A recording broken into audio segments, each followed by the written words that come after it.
কোরবানির পশুর চামড়া থেকে অর্জিত আয়ে আমার আপনার দরিদ্র আত্মীয় পরিজন, প্রান্তিক জনগোষ্ঠী ও দেশের লক্ষ লক্ষ মাদ্রাসা শিক্ষার্থী উপকৃত হয়।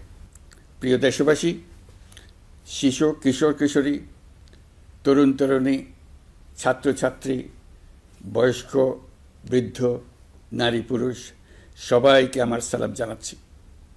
আসসালামু আলাইকুম। শুরুতেই আপনাদের সবাইকে জানাই পবিত্র ঈদ উল আজহার শুভেচ্ছা। ঈদ মোবারক।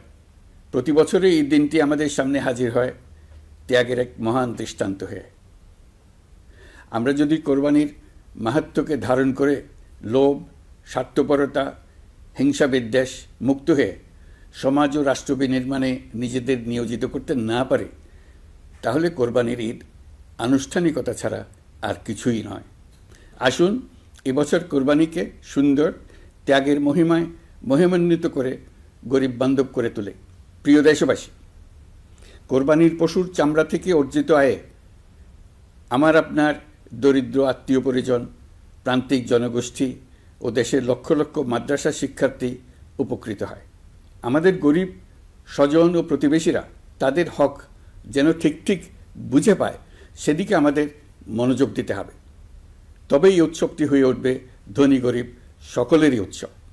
পশুর চামড়ার ন্যায্য মূল্য নির্ধারণ, বর্জ্য ব্যবস্থাপনা সহ সার্বিক বিষয়ে সুষ্ঠু ব্যবস্থাপনা নিশ্চিত করতে সরকারের একটি উচ্চ পর্যায়ের কমিটি কাজ করছে।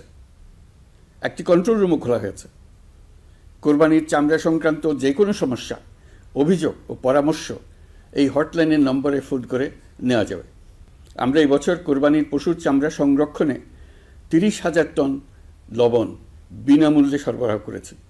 কোরবানির ঈদে আরও একটি গুরুত্বপূর্ণ বিষয় হলো পরিষ্কার পরিচ্ছন্নতা। আমি দেশবাসীর প্রতি আকুল আহ্বান জানাই, আপনারা সকলে পরিবেশ পরিচ্ছন্ন রাখতে সমবেতভাবে এগিয়ে আসবেন। বিশেষ করে তরুণ তরুণীদেরকে এই বিষয়ে দৃষ্টি আকর্ষণ করছি।